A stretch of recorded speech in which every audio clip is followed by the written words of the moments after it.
Welcome to our very first episode of On Purpose with Stacey J, where we get real, we talk purpose, and live life out loud. Today, I got my whole squad here with me today. I got my brothers. I'm going to let them introduce themselves.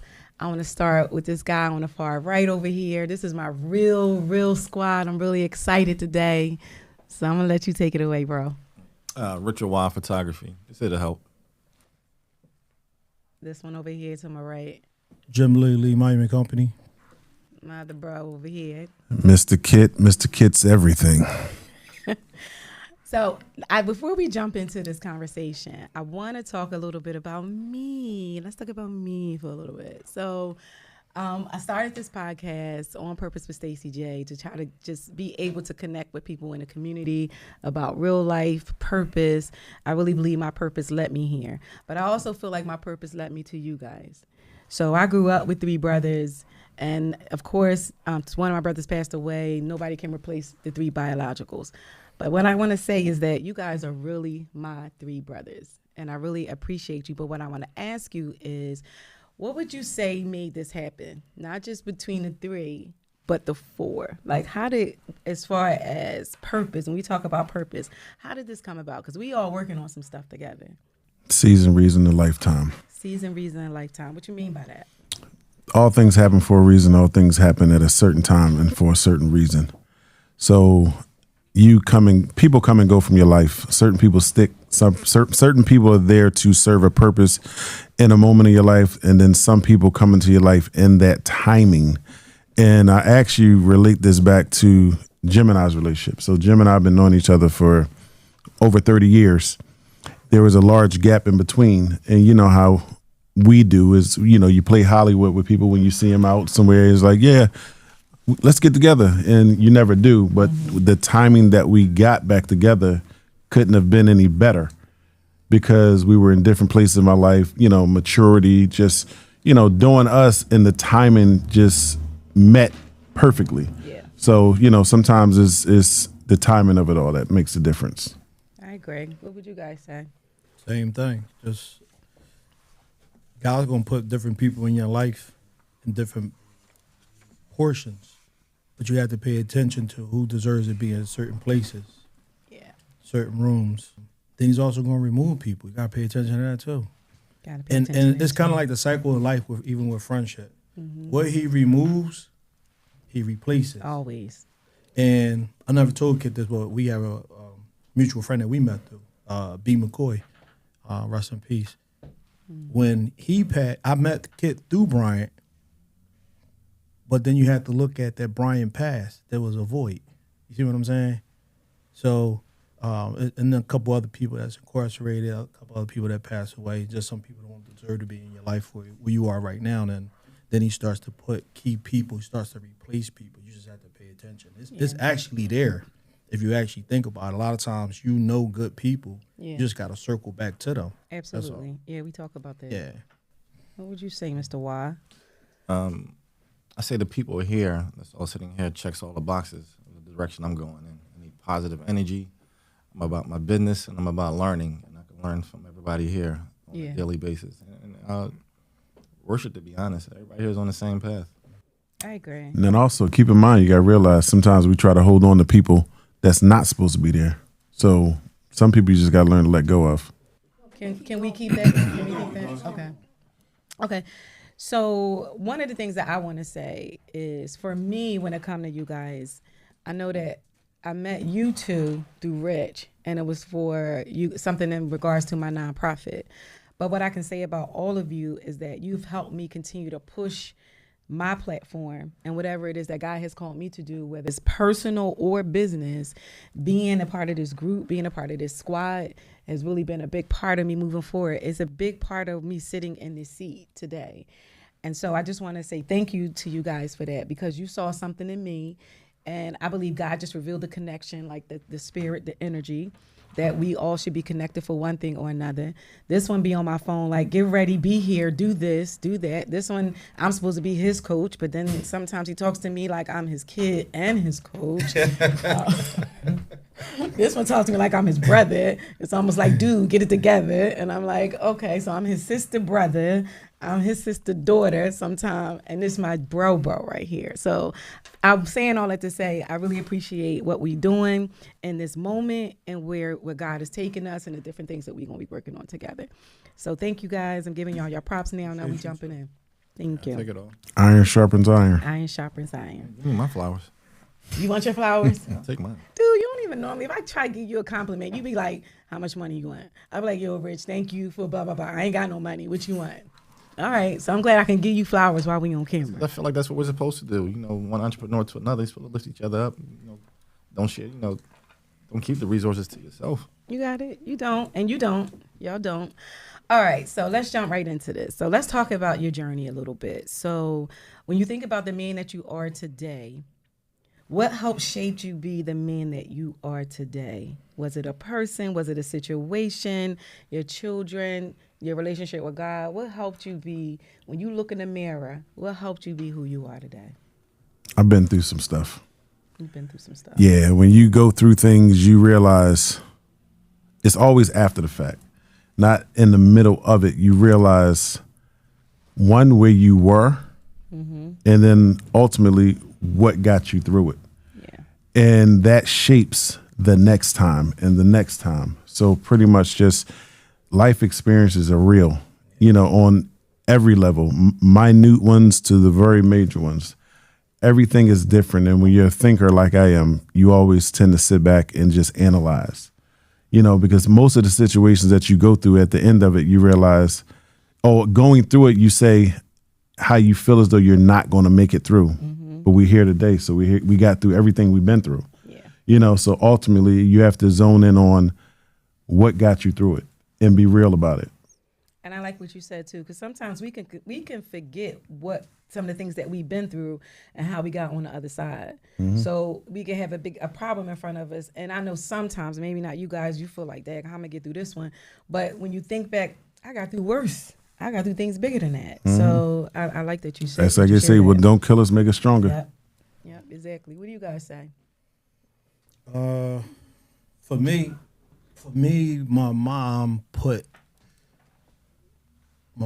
and shout out to my mom, called a corporate in. Shout out to moms. Yeah, she's doing like real big things. I'm super proud of her. She has a home care company, Never Alone. So she made sure that she put other concrete men in front of me because she knew what I was missing. Yeah. You know what I mean? So she put me around other entrepreneurs. My mom, I tell the story all the time. I love telling stories. No, are you kidding me? Yeah. Oh, okay. Like you remember that time at band camp?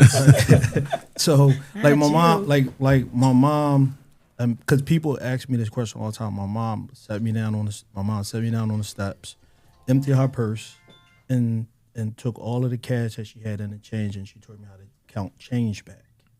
She taught me how to talk to customers. She just taught me a lot of just charisma and just things of that, you know what I mean, that you would need. Even though she wasn't a business person, but then she put me around other people that helped me with that. So that I really appreciate that from her.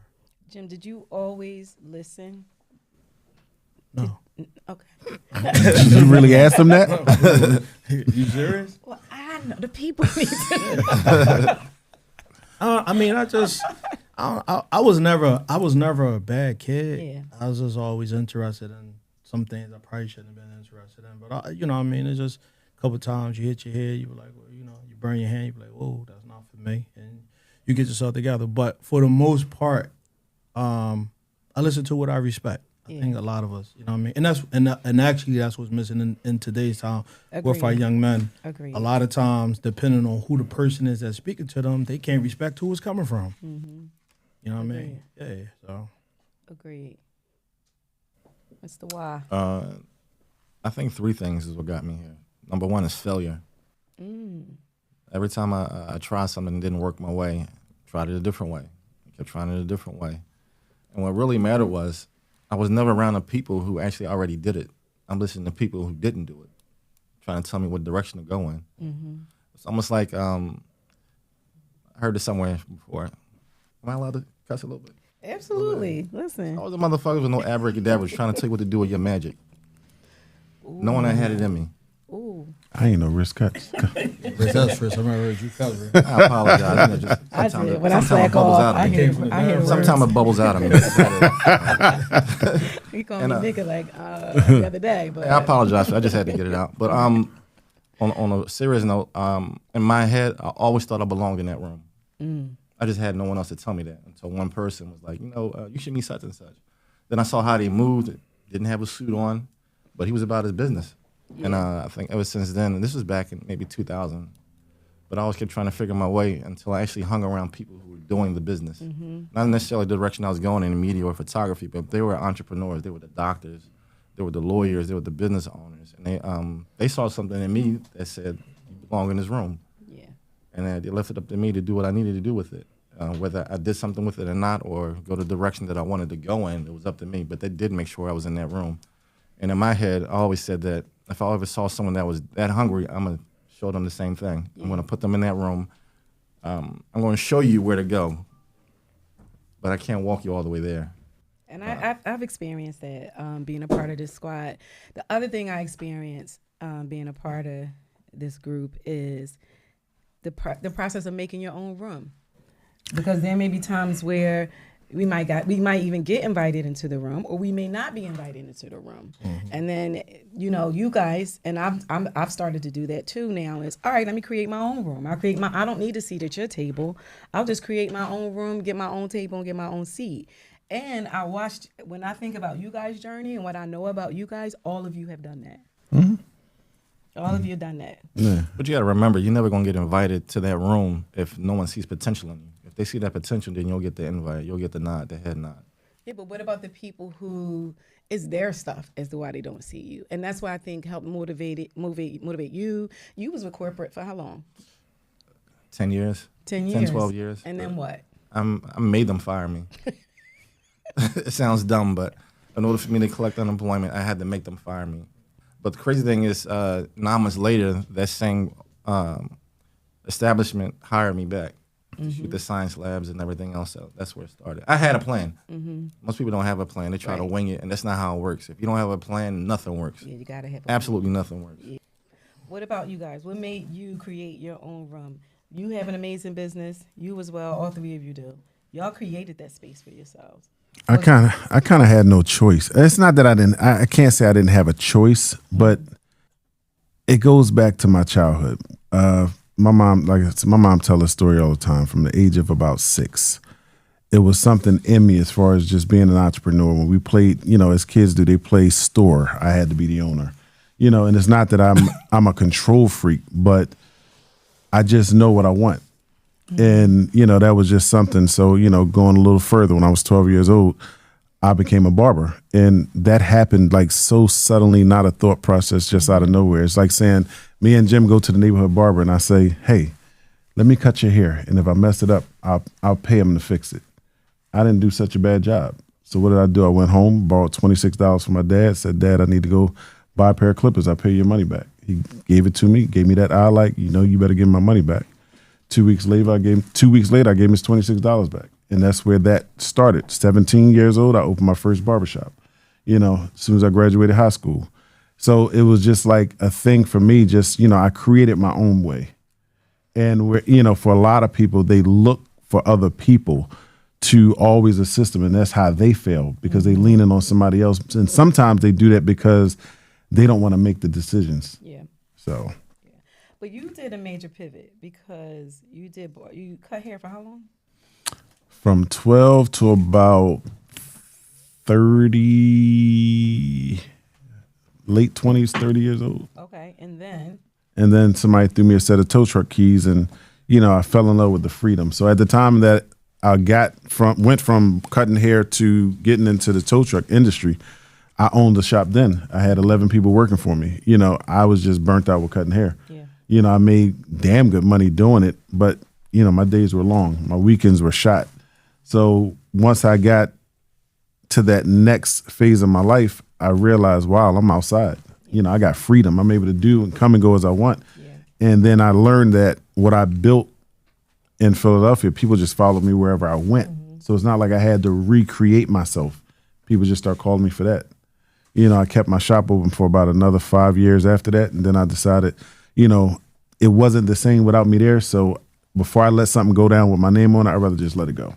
It's not about the money. My name is everything. Yeah. You still cut Jim's hair? No. I cut his hair for his wedding. Yeah, I was gonna say, yeah, he come here from a wedding. Mm-hmm. Okay. What about you, sir? Man, that's Because you made your own space too. yeah. I think I was just more, for me, I never wanted to do what everybody else was doing. You know what I mean? I've just always been like that. Mm-hmm. I've always gotten along with everyone. I've been the bright spot in the room, and you know what I mean, just always encouraging people, and just get to a point where you just say, yo, I'm gonna bet on myself. And what ends up happening is that I was already in the memorial business, and I did not want to open up another funeral home. And it's nothing against funeral homes. Right. I just felt like that industry was already overpopulated. I wanted to do my own thing where I had my own lane, and that's where that came from. But I was told on a couple different occasions from a couple different people that it wasn't going to work. And one of the reasons, so what I wanted to do different within what I wanted to do different within the memorial business was I wanted to incorporate awards. I was told by multiple people that was stupid. Those two things don't go together, but they do go together. They do go together. Mm-hmm. And again, just like Rich said, you're talking and sharing your ideas and your concept with the wrong people. Mm-hmm. You know, so once I started to bet on myself and I started to talk to the right people, then I put it together. Yeah. You know what I mean? So it's one vessel leads into the other. Right. So it's like I will have customers that have come to purchase an award and says, wow, you know what? I never got my mom a headstone. Mm-hmm. And so, well, let's walk over to the other office and we can get that started for you. That's happened Yeah. a million times. Yeah. And it goes both ways. I'll be doing heads with somebody. Somebody says, oh, wow, I work for TD Bank. And I say TD Bank because a lot of people ask me, some of these contracts that I had, people say, yo, how did you get that contract with? Because I opened myself up to being in different rooms. Yeah. And to be uncomfortable, but make myself comfortable. It definitely makes sense. You know what? So we're on, my platform On Purpose. I'm big on believing. For years, when I was young, I literally cried to God because I just didn't know why. I kept saying, there's a reason I'm on this earth. I did not know why I was here. My friends around me was writing books and open businesses and everything. This was, my son was a kid. But I just knew then that there was a reason that I was here. And I believe now what I'm doing, I'm operating in my purpose. What's your take on that? On that whole, I'm here on this earth, and it may not just be for one purpose, but do you believe in that we all have a purpose, and are you guys tapped into it and walking in it? Yeah, and the most important part of purpose is timing. One, because you have to be at a certain place at a certain time. And I mean that as in your life. You have to be in that place at that time. And if you're not there, you won't get to the place you need to be because of many reasons. You're just not mature. You're not, responsible. But ultimately, you have to truly dig into that because that's a question that you're asking yourself that almost nobody else can answer for you. Yeah. So asking anybody, what's your purpose? How do we know that what we're doing is our purpose because we feel good? That's not always our purpose either. It could be something more. It could be something deeper. It could be something so far left. So, we're born and we die sometimes really not knowing if we served what we were meant and created to be while we were here. Yeah. I agree. What do you guys think, Mr. Watt? I think my purpose is community driven. Help others to get where they have to go while pulling myself up the same way. I don't think I'm the best at what I do. I do know I hustle harder than everybody that's in my field. I make sure when I leave that room, they know my name. Thanks. I look around the room, I look at other photographers and other guys in media. If they come to work in T-shirt and jeans, I'm coming in a suit. You want to know who I am when I leave. Yeah. I don't have a problem doing that free job for the CEO or the director. And I'll let them know, if you like what I've given you, call me back. 9 times out of 10, they call me back. Right. I try to instill this in other guys in media and even in business. I think to them, everything's attached to a dollar. To me, the relationship is attached to it. So. Yeah. My purpose is definitely assisting others. Yeah. Yeah, I believe that. I see that. I'm living in my purpose right now, and Mm-hmm. I just really think I'm just really blessed that certain situations happened in my life to be able to make me realize that. Yeah. Everyone knows me losing my sister was probably one of the most traumatic things that ever happened to me in my life, but it helped define more of who I am. Yeah. It helped because of who she was, because of the outreach and the things that she did within the community. All of those things that were going on. Mm-hmm. Once she passed, I wanted to adapt those things to be more like her, even though she was younger than me. But she was doing more than me in the community. So what ends up happening is now that I understand my purpose, is now I have my foundation. Yeah. And You could talk about it, the foundation. well, I want to thank Kid and Rich and yourself, because it's not just you. It's great that you guys are here because you guys have actually witnessed it. But I have such a dynamic group of friends and colleagues that support my vision and my foundation. My foundation provides free headstones for children that pass under the age of 12 in the Philadelphia area from traumatic deaths from gunshots, fires, things of that sort. So we've provided a lot. I've been doing this for 25 years, but I never put it underneath a foundation. Right. So having a foundation allows me to be able to do more for the actual tri-state area. So I got to remember to say the tri-state area because we just used to cover Philadelphia, but now we cover 10 miles outside of Philadelphia, which gives us Montgomery County, Bucks County, and South Jersey. But thank you, Stacey, because you helped me so much with public speaking and, things of that sort. Kit, for your support, sponsorship, just even just helping you and your wife, just helping setting up tables one time. We was running behind, Rich helps in so many different ways and just always just supportive and just inspiring, and he brings his staff to help, So it's, just all of the sponsors and all of the people that actually invest into my vision on what it is for me to be able to do for our city. I'm about to tell you, man, that's amazing. I should look back at that, man. And these headstones aren't cheap. No. Right. I mean, about far. Doing it for free for it. Let me add something to that though, Jim. And what we have to do as a culture is realize that we have to change the narrative, because a lot of times they say the people that's closest to us don't support us. My thing is I support the people I'm closest to. Yeah. Right. And it goes back to that room. My room is my friends. So therefore, we can't support one another regardless of the situation. Yeah. When we up or we down, why we got them around us. Yeah.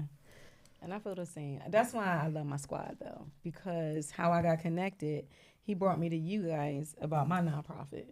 And then we started talking about some other things, and then y'all like, yo, you want to coach us? You do public speaking?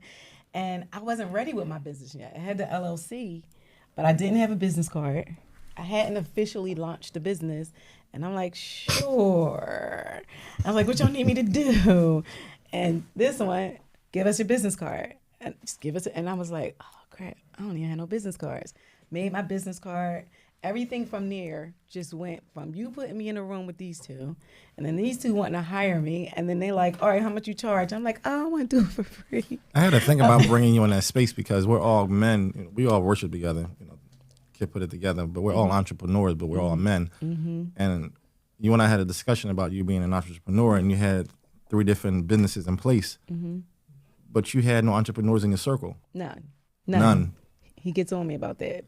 I mean, you have to be around That's people important. who's already done it in order to get it done, because we all had failures. We all had our ups and downs. And most of all, everyone in our group is successful. Well, I take that back. So I do have a lot of friends that got their own businesses and everything, but some of the things that we talk about, I know what you're saying. Some of the things that we talk about on a level where you guys are pushing me and kicking me and all of that, it is a little bit different. Yeah, well, they got tough love in here. They'll tell you. Extreme tough yeah. Oh, love. y'all got tough love, but I got tough skin because I grew up with 3 brothers. So rolling with y'all ain't nothing. Anything y'all throw at me, I'll be ready. I'm always ready. And I'm going to tell you the good thing about being around these guys, they don't do excuses. Well, I know. The whole thing is what's Let me next. tell you. Listen, let me tell you. So listen, you know, I'm trying to be like, oh, I'm like, I don't want to charge them nothing for the business. I told you. I you want can't do them that. to. I know. He told me, get out of here. And I'm like, no, I know if they come on as my clients, then they're gonna tell other people about me, and then my brand gonna grow. So I sent them a message. I sent them this long text message. Both of them, they ain't even know. He on my phone, calling my phone. He texted my phone. This text come back through. He on my phone. It's almost like get your life, figure out do your research, find out what you need to charge us, and charge us. It's a business. You was like, you got expenses, you got a family, you got things you need to do. Both of them, but it was funny. They didn't know they both was going to reach out, right? Mm-mm. He called. I'm driving. I see his text message come through, and I'm like. I told you, yeah, they're not going to allow you to do anything for free when they know it's a paid service. But and then what ends up happening is this connection and this relationship, which leads me into the volunteer program. But I'm a wait on that because I want to talk about faith, and because that plays a big part too. Y'all some praying men.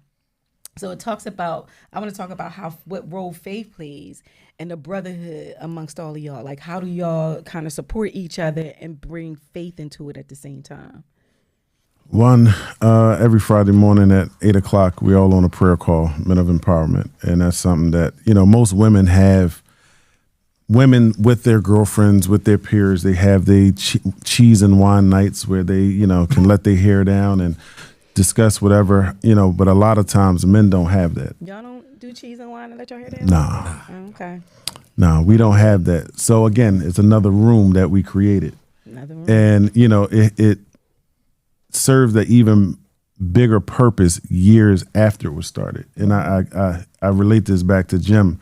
When you're prepared for something, you don't have to get ready for it. We've all had tragedies in our lives and our businesses. And, the biggest tragedy in my life, I was prepared for it, even though I didn't know I was. And it comes back to faith because at the end of the day, when you're dealing with something that dramatic and all you have is faith, you realize how important it is. Yeah. Like I said, just being on that call is transparency. It's just it's 8 of us on the call and it goes from laughter to tears to, and at the end of the day, when you hang up that phone, you ain't gonna hear a word come from nobody else. Yeah. So it's definitely something that's needed. And again, we support each other to the fullest. I'm going to tell you what it did to me. Because of worship, in our group, there's some undercover millionaires. With worship, there's no hierarchy. There's no, I have more than you. There's no anything in there. Yeah. Everybody bigs each other up. When there's an issue, it's discussed. The highs are congratulated. The lows are even dealt with. Mm-hmm. So there's no in between. You don't have to figure anything out with it. I love that. And that's what I got out of it. That's what I keep getting out of it. Yeah. Yeah, and no big eyes, none of that. None. Titles, nobody worried about titles and all that. It doesn't matter in our group, not with in worship. group. Yeah. That doesn't matter. I love it. What you say, Jim? I mean, to go a little bit further on what we speak about, we actually start our discussion off on what was your highs, what was your lows for the week. Okay. Some of them lows be lows. Some of the lows be low. And some of the lows are fixable. You have other people, because a lot of times our lows as entrepreneurs have to do with business. Mm-hmm. And you're like, man, my insurance company is dropping me because of we had 10 accidents within the past year, and this is going on, and this, you know what I mean? It's like, oh, well, you need to speak to this guy. And that's how the conversations go is anything that you need help with, anything you need guidance in, anything that you're not sure about, you can bring that in as non-judgmental, but you can bring that up in that space. And we, because a lot of times after we pray, man, we may be on the phone for like an hour. It may just be a couple of people that may have an actual issue, and each person like weigh in and say, hey, this is what I think. And then as you're on the phone, you're getting a text message to the person who it is that you need to call. So creating that own room and creating a safe room was definitely important. So. And we definitely need more of that in our community. You mentioned something that we all have experienced, especially you guys as Black men, is trauma and other situations, hurts, pains, things of that nature. So we talking about faith, we talking about the community, we talking about the brotherhood, but how do you guys deal with when someone does something so egregious to you or your family? How do you deal with the forgiveness part of it? Like, is that something that's a challenge for you? Or what does forgiveness, I say it like this, what does forgiveness look like to you guys? Well, of course, I'm going to relate that back to May 3rd, 2023, when my son got shot in the head. That was the darkest moment of my life. Going into a situation like that, meaning from the initial phone call, it was like a dream. Yeah. And literally, when I say it was like a dream, that particular night, and I try to make it as short as possible. That particular night, something was wrestling with my spirit because I couldn't go to sleep. So what I do, if my wife was here, she'd be laughing because this is my thing. I'll go sit out back where it's cool just to relax and unwind. So about 1:30 in the morning, I felt myself starting to get relaxed. I said, let me get up and go in the house. Never made it in the house, but I hear my wife's voice about a little after 2 o'clock. My wife don't wake up for nothing. So when I heard it, I knew something was wrong. So I jumps up, we meet, and she's like, AJ got shot. I went and sat on the edge of the bed because it was a dream. She running around, putting a bra on backwards, and I'm just sitting there looking at her. She's like, why are you not getting dressed? So long story short, get to the hospital. And it's another part to this. Get to the hospital. The first person that I run into, God placed him there. They're asking me and my wife for the ID, and I almost ran through, like literally, anybody that was in my way didn't exist. I needed to get to my son. So she asked me for my ID. I handed her my ID. She looked me in my face. She said, oh my God, Mr. Kit, don't worry about nothing. I got you. That's somebody he knew that knew me. She made it very, very comfortable. She gave us a room in the back because she said when the doctors come out, I don't want them to have to come talk to you in a waiting area. Mm-hmm. Let me go see my son. But where the faith part comes in is when you're in that type of situation as a man, as a father, as a protector, you want revenge. You want to do something. Somebody got to pay for this. They said to me, he's going into emergency surgery. It could be an hour. It could be 14 hours. Just find somewhere, try to get comfortable. We'll let you know. So when my son made it out of surgery and made it across the street to the Boyer building, Jim said something, and this is the purpose of having friends like I do. He said, your son made it to recovery. We could have been planning the funeral. In that moment, I knew the line that was around the corner so what we doing, I had to put that to a cease because we pay the price. Our children pay the price of our sins. Yeah. But then I'm also looking at why should somebody else's family have to deal with what I'm dealing with right now? Mm. So I'm trying to juggle this. I'm trying to juggle the man that I know I am and deal with what's in front of me. But it's just so many emotions going through. Here we are over 2 years later. My son's walking, not to the fullest, but he's walking, he's talking, he's getting around. They had 7 surgeries where they went in his head. And again, if I didn't have the faith, and when it comes to forgiving, that happened in May, June 11th, 2023. I'm in church, and Pastor Waller had an altar call about forgiveness. And the second I heard it, I start struggling because I knew my wife standing next to me. I just felt fire because I was not walking down that aisle to forgive the person that shot my son. Mm-hmm. But he said everything around the situation, if you've been in a domestic relationship, if this happened, if that happened, if somebody did something to your child, and I'm just sitting there and the tears just start flowing down my face. And something just nudged me. So I took one step out in the aisle and he looked me right in my face and said, come on, brother. And Enon is a mega church. Mm-hmm. So, it's just when I walked down and forgave the person that shot my son in the head, it felt like the weight of the world was lifted off my shoulders. Yeah. I can relate to that. I think I shared with you before, my youngest brother was murdered, and it just broke our family. Like, our family has never been the same. We've never been the same, but we're resilient. We're moving on, and we have moved on, but it broke us. But when they wanted us to come to court. I didn't even want to go to court. I didn't want to hear no details, none of that. But he was like, the family got to be there. But when I went, I prayed and I asked God. I said, whatever the outcome is from this trial, I just pray that the person who murdered my brother, that they change their life. I said, I pray they change their life and do something different and be a blessing to somebody else. I don't know if they did or they didn't, but that's what I needed to do so that I could sleep at night and I not carry that. You're already carrying everything else. So then you got to carry that too. So that was the only way I was able to let it go. So, yes, sir.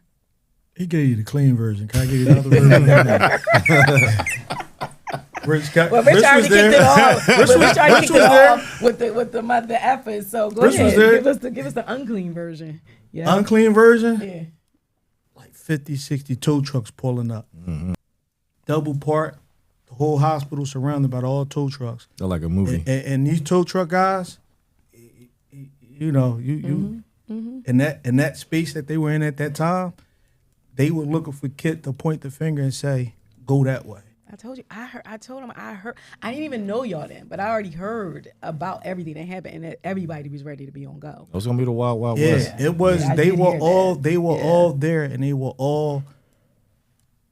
And this is the thing. That is a very tight knit community, a very respected community within their community too. And if something happened to one, you did it to all of us. Yeah. And AJ is super respected in that community. He still is. And the amount of love that you saw, but the amount of rage that you saw. Yeah.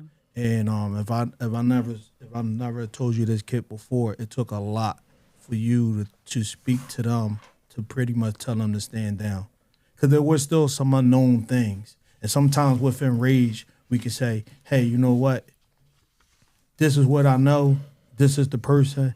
And you don't have all the information, you know what I mean? But not to get too much into that part. Yeah. But it just took a lot for him to stand in front of them, because they were looking for him to nod their head and say, "That's them right there." Oh, they wanted redemption. Yeah, you could just see the fire, and you could just see it. You could see it. You could feel it. It was tense. It was so tense, man. Yeah. And it was just that was a really dark time to be able to watch him come out of that. And I think you remember. Did you actually just? We were pretty much saying that we could be. Cause me and you were talking about this the other day, that we could have been planning a funeral. We wasn't. We were planning a recovery. Yeah. We on purpose, right? Yeah, we on purpose. We on purpose. We want to show on purpose with Stacey J. On purpose with Stacey J. On purpose with my squad, though. So, why have you ever had to forgive, or how do you handle? I don't even know if I have forgiven yet. And I had a falling out with a relative. Mm-hmm. But I think I let time heal it as opposed to actually doing something about it, because they still didn't get it. Yeah. They're living in their own world. They saw what was right and what was wrong in their own eyes, so it kind of didn't make sense for me to bring it to them. Yeah. I made sure they heard me, but outside of that, I just had to let time heal and let God put his hand on it in my way. So I haven't had to deal with anything that tragic or anything that heavy. To me, it was just to tune them out. Yeah. And put distance between me and the relative. Yeah. He kind of saw it. I think till this day, I hope he sees it, the distance I put in between it, because he's actually the person who mentally put me where I'm at today, watching how he moved. I can say, this is my uncle. He's Pat LaBelle's manager for like 13 years. My mother was Pat LaBelle's personal assistant for 6 years. So I'm meeting celebrities. This is what made me want to get into the media world. And my uncle just did a few things that just saddened me, kind of broke my heart, kind of put me in a place where it told me, Richard, do your own shit. Stop looking for handouts. Stop looking for someone to clap for you. You're a grown man. Get it done. Yeah. And furthermore, why not you? You can get it done. You don't have to keep looking for that hand to keep helping you. I mean, it took about 2 years to get it done, and I made my own way. Yeah. So hopefully he's looking at it like nephew did it on his own. Yeah. Because that's not easy. It's easy to say. The word forgiveness is so easy to say, but it's not always so easy to do. And, we talk about that because I don't know. I took a class on it. This is just how hard it is sometimes. I actually took a class, a Bible study, on forgiveness because I thought I was a very forgiving person. Come to find out, once I took this class, I found out, girl, you don't be forgiving because I'm the kind of person, I be like, well, I pray all is well with y'all and y'all have a great life. But if I see you in public, please act like you don't know me. That's Stacey. easy to say. That was easy to say. I'm still in that class. I mean, a real class. I need to re-sign up for this joint because people like, that's not forgiveness. I feel like it is forgiveness. If I want all well for you, but I just, please don't act like you know me because I'm going to act like I don't know you. And it'd be very easy as if we never met each other. See, that's people's version of what forgiveness is to them. Yeah. That's not God's version. And I know I haven't done what God's version is. I just haven't done it. The Yeah, thing but is, if I don't have to see you, I don't have to deal with you. the most important part is that we have to realize that forgiveness is for them. It's for us. It's for us. I'm sorry. It's for Forgiveness us. is for us. Not for See, them. I Not was doing for it that them. way. I was doing it that way. Yeah, see, yeah, that's that trained Like, I ain't mindset. giving them I was no on that Yeah, way. but when we forgive, because at the end of the day, when we all stand in front of our Maker, we got to answer to what we did. True. And not forgiving is not what He wants us to do. So therefore, we got to respond for It's that. not easy, man. It's not. It's not easy. Thank you, Reverend Deacon Lila. Because Thank you so much. those around me know, I'm a solid person when it comes to cutting people off. Me too. I almost don't have no picks. I do it. You do it nicely. Yeah, you don't exist no more, so it's nothing. You don't have to say anything. Yeah, but that's not good. All my mentors are probably like, "Oh, we gotta lay hands on her." Yeah, I'm still trying. We are work in progress. That's what it's about. Like we all still. Well, I'm a forever work in progress. Yeah. So I want to talk a little bit about our mental health, though, because everything we just talked about really kind of leads back to us being able to preserve ourselves and to be more mindful of our mental health, right? When we talk about forgiveness or not forgiveness, it's like I'm separating myself from this person so I can have peace in my life. But as a Black man, because there's such a stigma with even using those words with mental health, or that you deal with depression, anxiety, or that you get therapy or any of that good stuff. Can any of you honestly say that you have dealt with depression or anxiety, or you just be like, no, I'm good? You always come up and appear to be strong. I think from where we all come from, I think we dealt with so many traumas in a row. We kind of get numb to it to the point where it kind of really doesn't hit us the way it hits a lot of other people. And then on top of that, being an entrepreneur, there was so many highs and lows. You kind of don't feel much of anything. We just got to know, we got to fix that. Yeah. You have to fix it, no one else.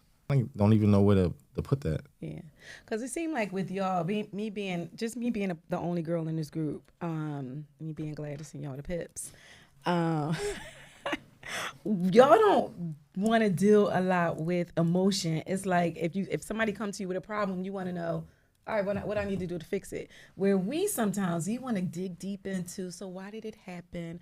How is that making you feel? We don't How involve can I emotion help in you? that. Yeah, y'all don't do that. Y'all like, can we fix it or not? You know why? Why? Because men fix stuff. Can I say a bad word? Listen, he kicked it off. Men fix shit. That's why. The thing is, it's just like talking to my wife. My wife will come and she'll tell you, oh, yeah, I got off work and I rolled the window down. Listen, I don't need to hear none of that. What happened? That's all I care about. I don't want to hear nothing else. You can talk. You can tell me that after the fact. Well, where are we supposed to get it out? I need to know where I need to start moving to. We got to start with. No, I don't need to hear that. I don't need to hear the sky was bright and blue today. No, what happened? We're setting the picture. One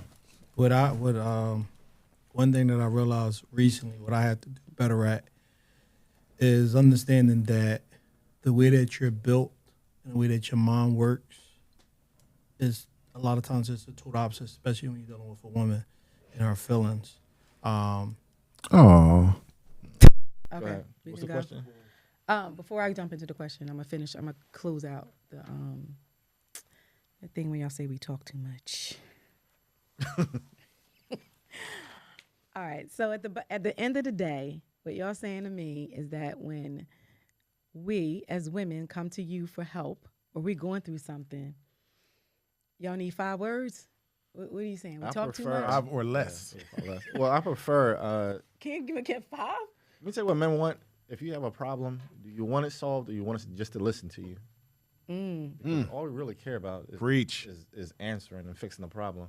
And if you want just the ear, I can shut up. But if you want caller sounds, I can do the for real, word, okay.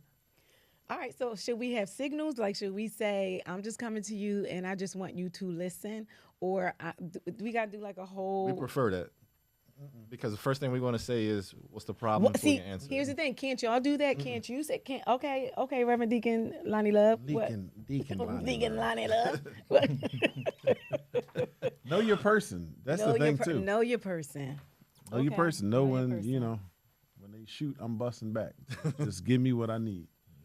Yeah, but okay, but what about people that don't really know, and you and your emotions, you and your moment, and you venting about the day. Can't y'all say, since y'all the ones who don't want all the words, can't y'all say You say other people or your person? your person? I'm sorry, your woman, your wife, your woman, your wife. So if she comes to you and she's saying she's venting about her day or she running a problem by you, can't you say to her, babe, what are we doing here? Am I here to fix or you just want me to listen? Can y'all do that? I had to me. Did I give that too many words? No. To me, in my head, have I heard this did. problem before? That was too many words answering the question. Yeah. I'm thinking, have I heard this problem before? Okay. But At that point, do you not need to fix it? You just want me to hear you out? can you Because I don't want ask to keep hearing about the bitch at work. but can you ask the question? Can you say that to her? Can you say, what are we doing right now? Am I solving or I'm just listening? I don't think they want to hear that part. I don't think they want us to hear. I don't think women want us to hear us ask, "What do you want me to do with that?" I think they just It's the want way y'all say it, because you can't come off sarcastic like, you want me to do? If you like, come to me with something that happened at work, I don't think you want to hear, "What do you want me to do with that?" I think you just want me to respond how you normally hear me respond to you. But this is what I'm trying to help us all do. Open up the lines of communication, because you just used the word think and thought. But if the person is coming to you, if your woman is coming to you and she says, this is the kind of day I had, and you could go, all right, what we doing today, babe? Am I listening or am I trying to help you solve? And she might be like, oh, y'all just like looking at me like, what the heck is she talking about?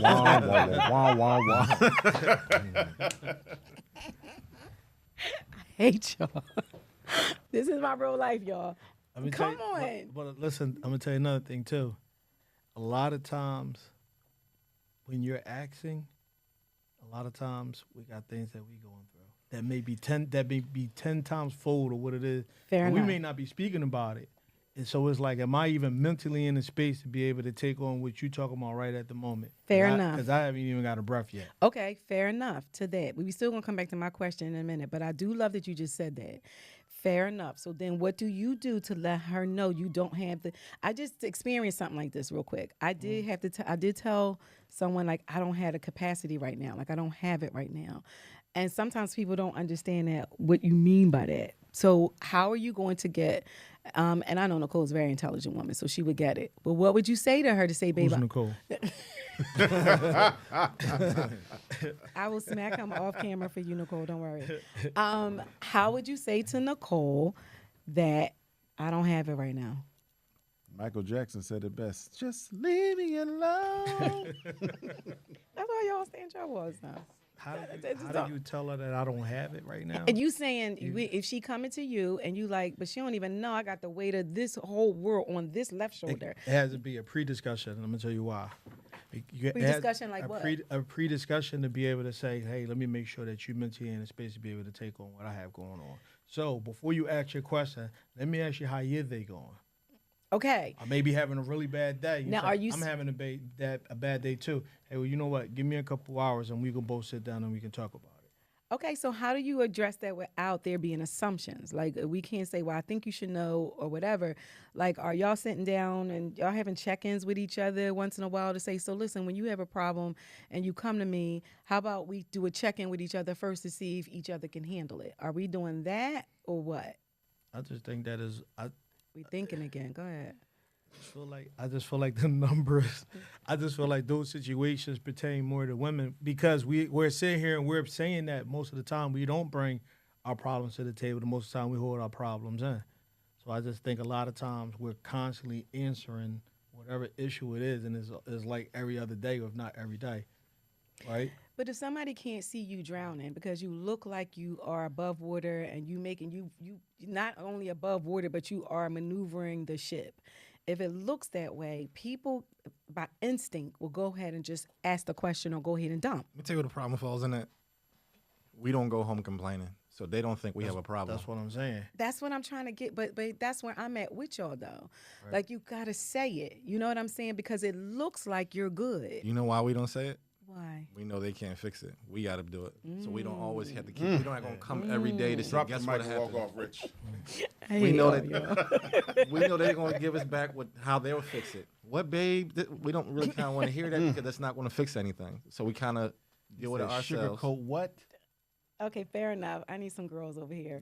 Okay, no, fair enough. I agree. But then still, can't you signal and say, this is not a good time for me? I had a tough day. Maybe you don't have to release what the problem is. Maybe you don't have to tell what the problem is.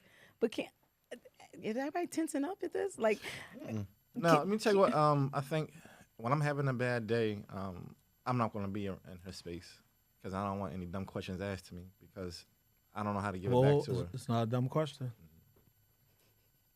Because they're gonna ask something. No, they're gonna ask. No, like say I have 4 different things going on that I need to resolve. right. And she's gonna say, well, why don't you do this or why don't you do that? It's not that kind of an easy fix. I get it. I do. I get it. I do. But just let us know is all I'm saying. Is how can y'all let us know so that we don't become the nag or the nuisance? And then now everybody's shutting down because we're not communicating that, babe, this is not a good day today. I had a busy day, bad day. Give me a minute. I think that is just what you're saying. I just think that is bigger than that because it's just a collective. It's a bunch of things. How many times have you had a conversation with your significant other or your wife or your friend or whatever, and he consumes so much of your time and you turn around and do the total opposite? Well, what did you ask me for? You know what I mean? So then you can start to get sometimes a negative, not so much a negative reaction, but it's like, all right, well here you come again with another question that we already talked about, and I don't know what it is going to take for you to. Or what did you miss? You know what I mean? Like, what did you miss the last time? What did you miss the last time you talked? But and that's not even being mean. I know it's not. But did you know on the other end if that's how it feels to women in the moment? I'm not saying that you are. We're being not mean. empathetic. like right, so all right, so right Like now, right now. so right, just we on purpose with Stacey J. So Yes. I'm just gonna be on purpose with what I'm saying. Keep it real. I'm gonna keep it real. Yeah. We're going through a lot Yeah. in our relationship, my wife and Nicole. Not so much personally, just things that's going on within her life. So I know what's going on. You understand what I'm saying? So by me knowing what's going on, I need to check in with certain things. Well, I actually don't need you to check with me. I'm checking with you. Okay. Okay. You know what I mean? So Okay. I you know what I mean? I know that we've been doing a better job with that. So hopefully that might help other people that's listening. It's like, hey, if you know somebody has some ongoing issues, check in with them on purpose. Just check in with them and just make sure that With Stacey J. You do my little branding here to shut me down. It's like, what can I say after that? I agree with you. I do. I think I'm just trying to be an advocate for both men and women, right? Y'all do need your space. Y'all are carrying far more stuff than we can ever imagine. Seriously, I know that for a fact. And that we could ever understand. But if you come in the door and you're looking like all is well in your world, we may think all is well in your world, and we may just be like, because you have become that safe place because you're the what? You're the fixer. Right. So I'm going to my That's fair. fixer. So, but I don't know that my fixer is a little broken right now themselves. So that's where the communication come in. Where, and I know y'all folks, and I know this is just great conversation for us. But you actually are giving knowledge to everybody else at the same time on how to get through to the other side. But you do have to communicate. Because if you look, even just, let's say it's not even a male-female relationship. I could be going through something, or you could be going through something at work, and everybody come to you and they want to dump their stuff on you. It's because we get up, we show up, we make stuff happen. Y'all very resilient. You appear to be very resilient. Well, you and Kit said it before. You kind of have to know your person. If he comes home from work and you know he has a lot going on, he's out back smoking a cigar, you kind of got to know That your good person. okay, signals. That's good signals. Yeah. You kind of have to know your person. Yeah. Let me change the narrative of this a little bit. So I'm gonna just go back, and this is truth. So carrying the type of business and the type of load that comes along with what we do as men, and more especially as entrepreneur. An entrepreneur is a different type of man, and I say that because it's one thing for somebody to go punch in 9 to 5, come home, their day is over. Ours don't always end there. We're mentally carrying everything that happened in that day and what we know we got ahead of us tomorrow. Great. So with me and my wife, I used to come home, and I don't mean this literally, but I used to come home and whoop my wife ass, and she had to learn to stop taking it personal. And you're saying with your words and sharing how your day was, it felt like, No, it's not even just that. It'll just be something on my mind, and a conversation is starting. I'll take it out on her. And she had to learn how to stop taking it personal. Like, you just need a moment. That type of attitude. Okay. Where it causes you to check yourself and work on that. Because it's like, why have to keep apologizing for it? Babe, you know, it wasn't for you. But sometimes if you know your person and you see that I'm not my normal self, maybe you need to come check on us. I agree with that. And then what I'm hearing, just correct me if I'm wrong, is that there is still a level of accountability to you, that you realize that I can't keep doing this to her, but it's harder to move away from it because another problem has occurred that here it is, I'm dumping, I'm whipping with my words and my frustration, and now she's coming back, and now y'all like this, and now y'all got to try to fix this, and we ain't even really deal with what the real issue is. But now where she's like, okay, you need your moment, you need your time, and that gives you time to reflect on, I should never have done that to her. She didn't create this. This doesn't belong on her. So I'm going to be more mindful of that. Is that what you're saying? Okay. Perfect. Jim and I had this conversation one time about why don't women get it? Ooh, I don't want to be on this show no more. The kind of, no, what I'm Like, saying I'm like, is, what you about to say? what I'm saying I is, got to go home. what I'm saying is, in the business sense, if we're going through something, we kind of don't. Shots why fired. don't you get it? Like, if you know the kind of day that I have, and, Yeah. and why don't you see it our way? Yeah. Right. Only because they live a life a different way. They do their 9 to 5, or they do everything away from what we're doing. Right. Kind of don't wonder why. Why don't you want it like this? Or why don't you want it for yourself like this? Then you will kind of get it, or why I go through this. Yeah. And we just came to the conclusion that's the route that they want to go. Exactly. And we've had that debate 1,000 times where everybody is not supposed to be the business owner. Because if everybody is the business owner, then who is helping to run the business? Because the people of the business are the ones that really make the business happen. So there's some people, their role is, I'm comfortable with coming in, making sure that I do what I'm supposed to do. I enjoy my job. I enjoy my work. Not everybody want to be responsible, be an entrepreneur. And that's what y'all Well, we kind of that's what the fixer roles are for. We kind of, if you and I are together, my way of thinking is, why aren't I'm rubbing off on you for you to kind of want the same thing? But what I've come to the conclusion of We is, got a lot of text messages. we don't get a lot. What I come to the conclusion is, people don't want to be uncomfortable to be comfortable, That's facts. Facts. and we go That's through facts. it. Like, we really go through it. That's facts. That's a But whole nother show. That's a whole nother show. Yeah, and that we definitely having that show and that conversation. All right, because that is facts, but it's a lot to unwrap there as well. So, all right, so before we go, listen, you guys have been great, but we're not out of here yet. 2 things. First, give a piece of advice to our sons and our daughters. So not just our biological sons and daughters out here, but give some advice from your own journey, what you see going on, and how can you pour into, if there's any young people watching, what can we say to them to pour into their spirit right now? Because we do something. I want to say this real quick. We do have an organization that we run. I just jumped on board to you guys' organization. If one of y'all want to jump in and talk about it, I'm so excited. Me and Faye, we the only women on the team, but it's an awesome team. Can we talk about that real quick? Yeah, Excel Middle Year School. Mr. Deco Lucas is the director over there. Been working with her with that program for 5 years. Was able to bring you guys on and increase the team. Just pretty much a program that's a middle school. That program pretty much is to help young people understand that they can become entrepreneurs, and it just teaches them the process. It teaches them how to think. It teaches them how to problem solve. We're making better young women and better young men out of this. Like we're not just going over, hey, this is just no. Sometimes we talk actual life, and we talk about strategy and just different ways to become. A lot of times, young people, or not even just young people, a lot of times people think in general that the only way that you can become something is you have to go to college, and you have to have a college degree, and you have to, and we're actually, me and Kip was just talking about this the other day, that's actually a large percentage of that is actually going to come to an end because of what? Because of AI. Yeah. AI is taking a lot of jobs, but a lot of the jobs that we have, that you need someone that's telling you need to switch that pose and you need to be like this and this is the best shot and change the light and you need tow truck service centers, you need monuments, you need Maurice's I had ambulance services. your coaching service real quick. I had an online. I was going through an online service for that.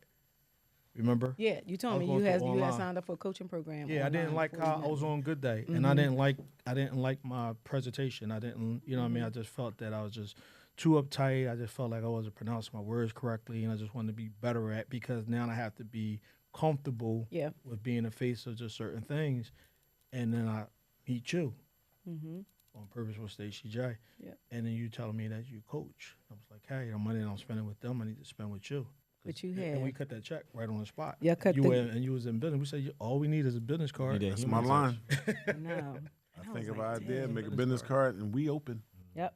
And they pulled that money out real fast. I was like, darn it. Yeah. But what have you gotten out of the experience? Out of Out the of this- coaching? Out of coaching, man, just to be able to transform young people's lives and their mindsets. The one thing, and I'm kind of hitting both your questions, hopefully at the same time, is that not just young people, but especially young people, because we all do it. But everybody has something that they're going through. Yeah. You just can't sit here and say, Yep. "Oh, I'm from the mud," or "I didn't have this," or "We in Section 8," or "I was," and I get it. There is some compassion that goes into that, but Yeah. you have to be able to bounce back from that because everybody has a story. Everybody has a reason on what happened within their life to Yeah. make them work harder, and you just can't keep using that as an excuse on why you're not going to pursue a better life of happiness. I agree. And I just want to say this real quick, but we need people like you guys. We need people like our next guest and some of our other guests that's coming up that are pouring back into them, though, because sometimes people don't know how to bounce back. If they don't see a bounce back around them, then what do you mean bounce back? It becomes comfortable for them. But when you got people like with our program that y'all let me join, the entrepreneurship program for the youth, that gives them something outside of what they normally see. So that's part of the bounce back, right? Yeah, we definitely got to shout Reese out. Oh, definitely shout Reese out. Maurice Williams from Life Med, he just took that program to a whole nother level. He really has. Yeah, Yep. and it's just a lot. Well, I didn't see it when you guys started it, but when I came on board, very impressed with how passionate you guys are about these young people, and they show up. Y'all show up every single month for these kids, and even if all the kids don't show up, y'all show up every single month. And Reese already has the curriculum and everything laid out, and so it is a good program, and I'm excited. I'm really happy to be a part of it. With you guys. Appreciate you. All of you guys. All right, Rich, what do you want to lead? What advice do you want to lead to our daughters and sons I have today? a 16-year-old, and I just want her to know that we did it before.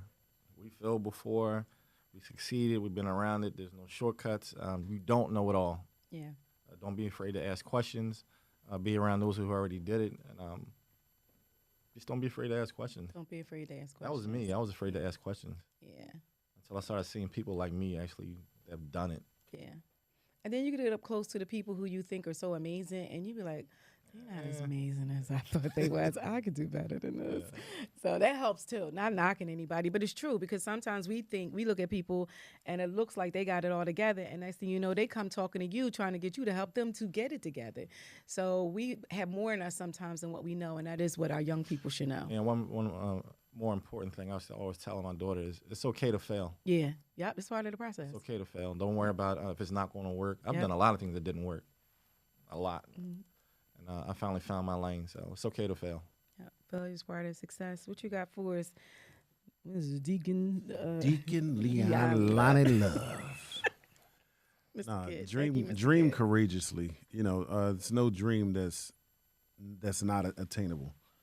And you know, I lived through that. You know, a lot of the things that I dreamed for have become my reality. Yeah. And you know, I come from North Philly, so you know, it's not like I was brought up in an upper echelon where you know it was set out that I was supposed to be something different. No, I was brought up where they said we wouldn't be anything. We wouldn't come from where we are. And you know, the thing about that is all those, and I'm talking about from school and teachers and everybody else, I've exceeded all of them multiple times again. You know, whereas I've seen some of my old teachers, and they can only smile because I was the class clown. I was the one that, I got good grades and all, but, being funny was my way of learning. And teachers actually at some point stopped bothering me because I made other people learn because I can tell a joke and then they're going to remember that. But, just dream big. Never give one key thing is never give up on yourself. You should be the most important person to you. Yeah. Just watch the company you keep. Surround yourself by people you want to be like, not stay like. Put yourself in rooms where you don't think you fit. Yeah. And that's pretty much it. Just keep working at it. You don't think you fit, and then create your own room if you have to. I love it. All right, so before we go today, I got one more thing for you guys. I want to do a quick rapid fire. When I ask this question, you got to put up the name of the person who fits this question. You ready? Let's go. So if you feel like it's you, then you put up me. If you feel like it's the other one of the other brothers, then you put up them. Okay. All right. So the first question is, who is the most competitive? Most competitive. Put it up and say it. Kid. Kid. I'd rather say. I said Jim. Oh, you said Jim? He always want to play games. Kid. All right. We got 2 kids. We got 1 Jim. All right. I don't know, kid. Some self-awareness training. Who has the best style? I say Rich. Yeah, I say Rich too. Yeah. Say Rich. I was gonna say Jim because his wedding and his nonprofits. That's the Nice one. piece That's, of- You that's saying Jim or kid? Who you saying? He talking Jim. about Jim. events. He's talking about events that I Event-wise? have, how I Okay. be dressed. How you be dressed? I get dressed for events, but I'm just saying, Right. Rich, you dress nice. Look at you right now. That's Look because nice, bro. y'all going back to the office. Oh my God. Are okay. they though? Yves Saint Are they Laurent. though? Just take the Okay. compliment. All right. I'll take it. I'll take it. Who's the loudest? Oh man. Jim. Okay. Can I get two of these that say Jim? Okay. Jim is the loudest. Who is? I think I know the answer. I'm the to loudest this. for y'all too, though. You the loud. That's He- right. that You is speak up. absolutely That's- true. that's- All right. You are. He You is. are. I can give a Okay. lot of examples on our next one. We will. Okay. All right. Who's the most laid back? We that's all know easy. who that is. No, I'm sorry. No, you I got know. it. What? Rich is the Rich laid is back. the most laid back. I'm Look, I'm thinking, about to make you change. Yeah, yeah, You yeah. got that wrong. I forgot Rich was sitting here with me. Yeah. Not out of the 2 of y'all. We out of just the heard 3 of Rich y'all. cuss today for the first time. He was like, you need no Rich cuss. But he asked for permission. He did ask for permission Can I first. cuss? You heard? Yeah. He I'm like- said, can I cuss? I couldn't tell him no. I just don't like attention. He does not like attention. All right. Who's the funniest? Or who thinks they're the funniest? They had their moments. Yeah. When they're together, Yeah. they And go- it But is. listen, let me They tell go you, And when he's sometimes on you a don't roll, even know, should I laugh right now or not laugh? Like, No, that's he- been my dilemma. He has moments when he's on a roll and he starts 8 o'clock in the morning. And then the next day. Yeah. And it's just nonstop. He just And his comfort level. Yeah. His comfort See, that's the thing That's that what we people talk- don't and know. His comfort space. Yeah, people be around me and be like, they'll catch me in one of my moments, be like, I never knew Kip was that funny. That's because you ain't in my circle. And this one right here, it don't matter where, when, Yeah, it don't how. matter. It don't matter. It don't don't matter. matter. All right. Who gives the best advice? that's my brother Kit. Good job. That's my brother Kit. The advice that I give you sometimes You be doing that bid in jail. may not be work. All right. Who's the best cook? I'm gonna say me. Yeah. You say, yeah. I see you be trying to post up your little stuff on social media. I make a hell of a You ramen looking noodle. good. All right. Worst joke. Who tells the worst jokes? No, I don't think nobody here. None of us. Yeah. None of y'all tell the worst No. jokes? Who's the least funniest? All of y'all are the would most say me. funniest. I'm gonna say Rich because Rich is so laid back, Rich is very laid back. and it's not that he's not funny, but he's just so laid back. Very laid back. All right, y'all got any for the wraparound, or you got anything you think of for the wraparound? And Who's- we'll go ahead. Who's the brokest in here out of all of us? Oh, my name. Wait, we got right me on there. Right, Stacey, and that's how I be sitting around rubbing on your arms like, make me a millionaire. Make me a And that's an millionaire. inside joke, just so y'all know. Yeah, that's, You had to be there. yeah. What else you got? You got one? A rapid on. a rapid round. Give us one. Who's the My rapid round is my question. I got a good question. What is it? Who makes you smile the hardest? Oh wow. On this up here, or just you asking her? We can include her. Y'all gonna let It me is be our in? show, You let me be in. even though we're not picking her. I set you up for that. It's Stacey. It's Stacey. It's Stacey. Stacey maybe. Yeah. I just need you to. Stacey creates a really good space in the room for ourselves, and she just everybody in the room. She just makes sure she loves them. I love you for that, sis. No, I love you too, bro. I love you too. You bro. are with me. I don't care what they say about I you. know he cool. I know he cool. Cause when he have a speaking engagement, he can be like, "Coach, you got a minute? Cause I gotta speak tomorrow." Yeah. Tomorrow. With that goofy man voice. Yeah. Right? He hates when I do that. That's how it go. But That is how it go. But isn't it? We on purpose with Stacey J. We on purpose with right? Stacey J. Isn't it? Is it for me? Isn't it good that you can just pick the phone up Yep. and just say, Yep. Stacey, Yep. I have a speaking engagement tomorrow. Because that's how it happens. Now is that good for you? Were saying good for you, good for or good for It's me? good for me. Oh, okay. It's good for you too. It's good. It's good for me. That's It all- is. It feeds my ego too. Yeah. It feeds my ego a little bit. Yep. Yep. He need me. He need me to help him. You know. Always. Because calling me to help him sometimes when speak. you have to speak, a lot of times it's last minute. Yeah. You know what Yeah. I mean? Yeah. A lot of times you're not being asked in weeks in advance. It's like, hey, Tomorrow, need can to- you? Yeah, that's how it goes. Yeah, When I was on that's how y'all on operate. Fox, that's how it went. It just was like, hey, we need you to be on Fox. Good morning. And I was like, what? He went in there with that tight ass 6-piece suit with them tight ass shoes. My name I was is like, he Jim. can't breathe. My suit was great, but I'm gonna tell you what I forgot to do. I forgot to unbutton. I forgot to unbutton that top button, and I didn't know we were gonna be sitting. I just was so unprepared. I'm being honest. His head with was you, starting to man. swell up. He had so much pressure. I'm be honest with you. I was so unprepared. Those bright lights came on. Boom. And think about my level of professionalism that I have to hold on to when I'm in the middle of you two, because I'm there as your coach. And then this one is saying some crazy stuff. And I'm just like, I can't phrase it like that. I'm y'all like, know. no. I was like, no, you did pretty good. I'm fortunate And y'all got this one, that. yeah. And Because that we got who, Kid? No, I was on the Today Show, Mm-hmm. and it was a national show. My body language was off. I was on Fox 29 twice. I just didn't know how to sit up straight or what to answer to, or a lot of times I'm giving a one-word answer. I didn't have anybody to coach me. And that's why they need to get with you for coaching. That's you why they will gotta have get them with me prepared for for that. coaching. Yes, yes. Plug.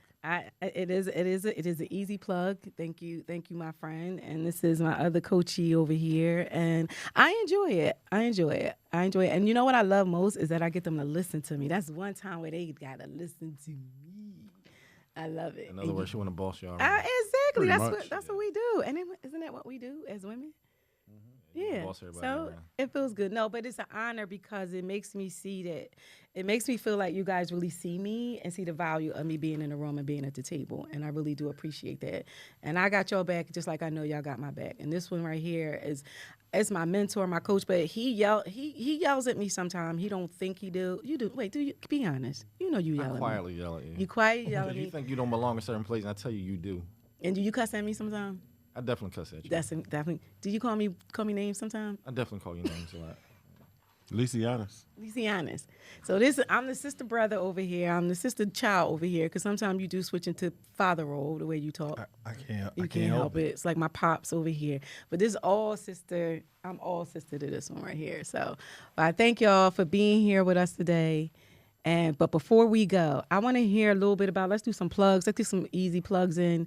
We're going to go do a little round table. Rich, we're going to start with you. What you got going on right now? What you got on the horizon? Actually, my guys don't even know it, but I started a small little situation, little movement. It's called the Money Mob Movement. What it is a group of 30 to 40 of us, business owners, entrepreneurs. We're going to flash mob small, struggling black businesses once or twice a month. We're going to use our social media. We're going to bring awareness to these small businesses. We're going to walk in and spend a couple $100s and boost their business and blast our own personal social media of this struggling small black business that we flash mob once or twice a month. So Yeah. that's what I got going on. It's called the Money Mob Movement Philadelphia. I love it. And you get ready to celebrate another Aquarius In January, the 24th. 24th. I'll be up there. Yeah, oh yeah, come out. So January 24th at the Mr. Ivy from 4 to 9. It's in Philly. It's an all black semi-formal event. You gotta come on out. Always a classy affair. We'll be there Please do. with our own section. We'll be there. Plug. So, Jim, what you got going on? What's down the pike for you? What we have that's coming up is August the 16th, 2026. I actually turned 50. So I'm going to incorporate my black tie affair with my actual birthday. I'm actually doing a benefit concert. So I don't want any gifts. Just put towards buying a ticket to come to this concert. Working on solidifying the actual artist, the venue. I have a team that's working with me with that. So look for that information to come out shortly. I love it. I love it. Can you just answer real quick? Any new recipients from the foundation? Yes, we unfortunately we are working on the fire that was in West Philly that took 2 children. The mother that was pregnant. We're currently working on that project. We are in context right now. There was some unfortunate things that happened over the past weekend. That happened in Chester, another that happened in North Philly with a child that passed. So a lot of times when you see a child has passed on the news or you see it through social media outlet, we're reaching out to those families to see if they had the resources to be able to get a headstone for that child. And if they don't, then we're taking care of it. So for the month of October going into November, we actually took 11 jobs. Wow. So those 11 jobs are not incidents that happen all in October. It might be like 2 or 3 between October and November, because some of them go a year back where the family just wasn't ready. Yeah. Right. So I just again, I always want to make sure that I thank all of the people that help us with the sponsorships for us to be able to put this program together. Yeah, you got some great sponsors, and I actually witnessed Yes, he one of the does. ceremonies. And yeah, you got some great sponsors. And I witnessed one of the ceremonies, and it was an honor to be there to see your family and the organization, sponsors, everybody attached, to be able to bless that family who had lost some children in such a tragic way. So thank you for what you guys do. Well, thank you for what you do. You're so behind the scenes. All of you guys are, which I love. So quiet about what y'all do. Y'all move in silence, but y'all make big impacts all over the place. Last but not least, we got the Reverend Dr. I done gave you a couple of other titles. Deacon Leon. Lonnie Dr. Love. Leon Lonnie Love. The one and only Mr. Kit. What you got going on, Mr. Kit? I got a few things going on. One is, I'm finally, again, it goes back to that your circle pushing you to do things that they know you're supposed to do.